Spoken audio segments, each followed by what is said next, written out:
The Great Pyramid of Giza, the oldest, the grandest of the 7 wonders of the ancient world. The only one of these wonders to survive, bringing with it the dignity of age. The Arabs have a saying, "The world fears time, but time fears the pyramids." In the 4,000 years since the Great Pyramid was built, 1.5 million sunrises have cast their shadow across the sand. 200 generations have played at its feet, much like the children of today. History has etched its mark upon the face of the Great Pyramid.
There are 3 major pyramids that stand on the rock outcropping known as the Giza Plateau. From this prominent position, they offer a commanding view of the Nile Delta, that fertile lowland stretching toward the Mediterranean. The last of these monuments to be built, and the smallest, is the tomb of a king named Menkura.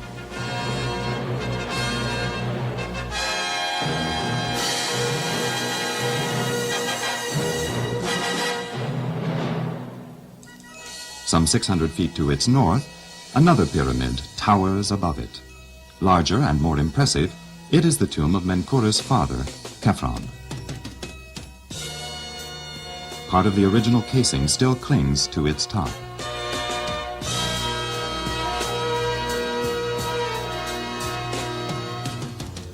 To the east, the Sphinx gazes toward the sunrise. Tradition speaks of hidden passages that might have joined the Sphinx to the second pyramid.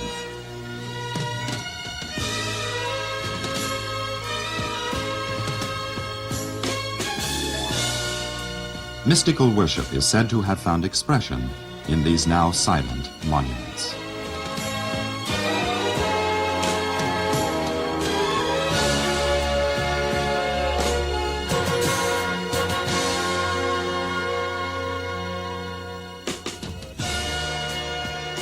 To the north stands the oldest and the largest pyramid. The unanimous voice of its many visitors names it the Great Pyramid.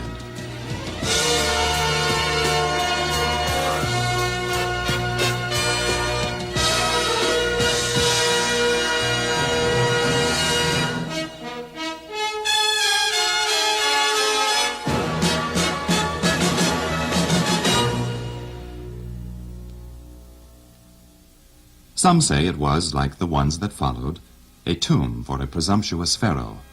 Others insist that it was not a tomb. Most do agree, however, and properly so, that it is connected with the reign of Khepren's brother Cheops, or Khufu. The size of the Great Pyramid is legendary. Enough stone to build a sidewalk clear around the world,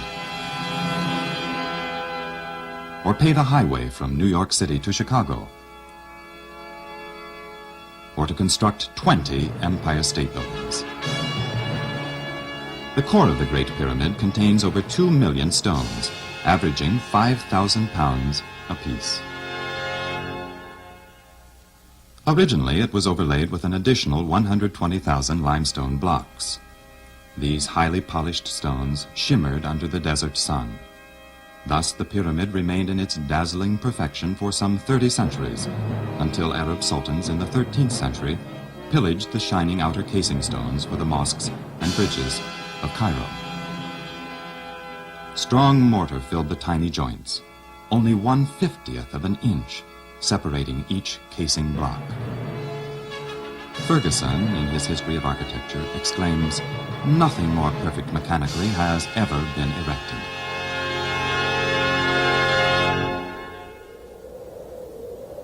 The light of day never penetrates the inner passages of the Great Pyramid to illuminate the unique interior and the wonders of the structure. The entrance was known to only a few in Roman times. A hinged stone door concealed it so effectively that when its location was forgotten, no one could find it for centuries. The Caliph, Al-Mamun, looked for the entrance in AD 830. He searched the perfectly smooth exterior for any cracks that might reveal a door. Not finding one, he began tunneling where tradition said it should be, somewhere on the north face. For 3 months, his men labored. Little did they suspect that the real door was only 35 feet above them. As they bored through the stone, they began to doubt. Would they ever reach a passage? Suddenly, the men heard a muffled thud within the building. They tunneled toward the sound. They broke into a steep, dark passage descending below ground. Torches in hand, they ventured down into this eerie passage that had been abandoned for centuries. As they reached its end, the passage leveled out, opening into a large room. A royal burial chamber? No. An unfinished, dead end called the pit. Still confident of vast, hidden treasure, they returned up the tortuous passageway, seeking clues along the way. When they arrived near the point of entry, they noticed the large angular stone which earlier they had heard drop. Looking up, they saw revealed for the first time a huge granite plug. Try as they would, Al-Mamun's men could not remove it, so they tunneled around the 15-ton obstruction. Another long, low passage stretched upward before them. Since it didn't have the cleats and handrails that help modern tourists, they had to clamber on hands and knees up this cramped, slippery grade. At last they emerged. Before them, a remarkable sight. Continuing upward, a lofty hallway some 28 feet high, a grand gallery.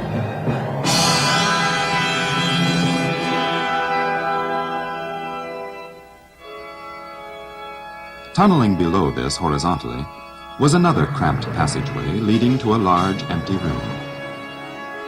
The Queen's Chamber.